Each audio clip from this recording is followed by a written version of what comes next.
अस्सलाम वालेकुम फ्रेंड्स। ही कुछ फेल वर्ब्स आहिनि जन जूं टे फार्मूं आहिनि। सो पहिरियों रूप, ॿियों रूप ऐं टियों रूप असां सिखंदासीं। उन सां गॾोगॾु इन्हनि जा सिंधी में माना बि। सो पहिरियों वर्ब आहे गो। सो इन जो सेकेंड फॉर्म आहे वेंट ऐं थर्ड फॉर्म गॉन यानी वञणु। सो ॿियो नंबर वर्ब आहे ईट। सो ईट जो सेकेंड फॉर्म आहे एट ऐं third form ईटिन।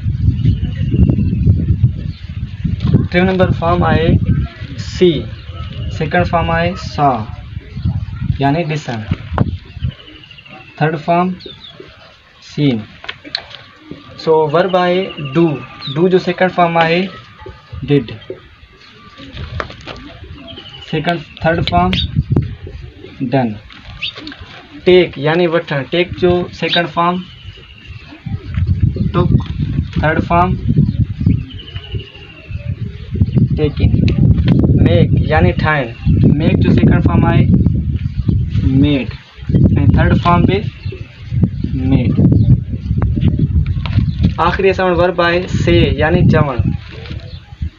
Said said. Third form भी सेड ऐं सेकंड फॉर्म भी सेड। उम्मीद करियां थो हीअ वीडियो दोस्तनि खे पसंदि ईंदो। दोस्तों अगर वीडियो सुठो लगे तो लाइक कमेंट ऐं शेयर ज़रूर करो।